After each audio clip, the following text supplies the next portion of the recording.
What's up? So, we've all heard this quote. Well, a lot of us have heard this quote anyway. I guess not all of us, but there's some issues in the scholarship of this.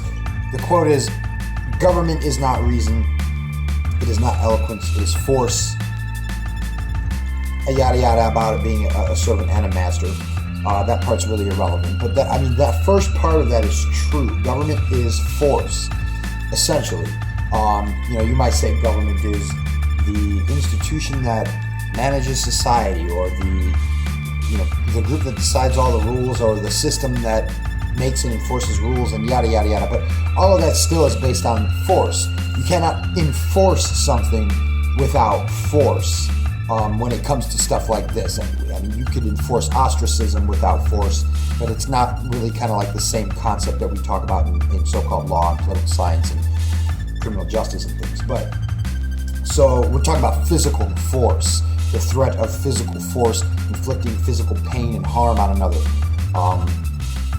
So that first part of that quote is true. The dispute is it's attributed to George Washington, but apparently there's nobody has ever found anything that he actually wrote, that we know that he wrote, that says that. So who knows where it came from, but ultimately it is correct.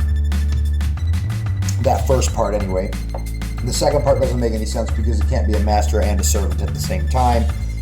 They don't really articulate far enough into that.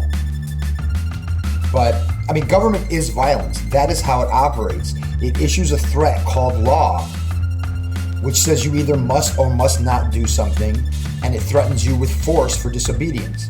It may start with a quote fine, and they demand your money, or it might jump straight to imprisonment, forcing you into a cage, or the taking of your property, and so forth.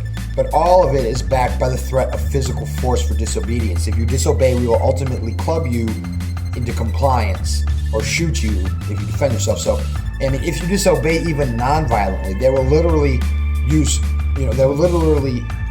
force to drag your body into the cage or take your property. They might not club you at that point, because if you're just laying there, you're not really, in their mind, a threat to them, even though they don't understand that they have already threatened you by even showing up. That's why they're there. That's why they're armed, to quote, enforce. So if you disobey, they use force on you to get you to comply, either by dragging you or clubbing you into submission.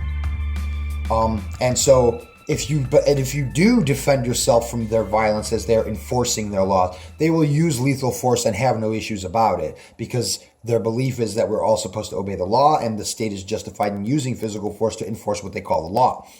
So thus, all laws are ultimately backed by the threat of lethal force. Otherwise, no one would obey them, unless they have Stockholm Syndrome, which they do, but that's not really what I'm talking about here.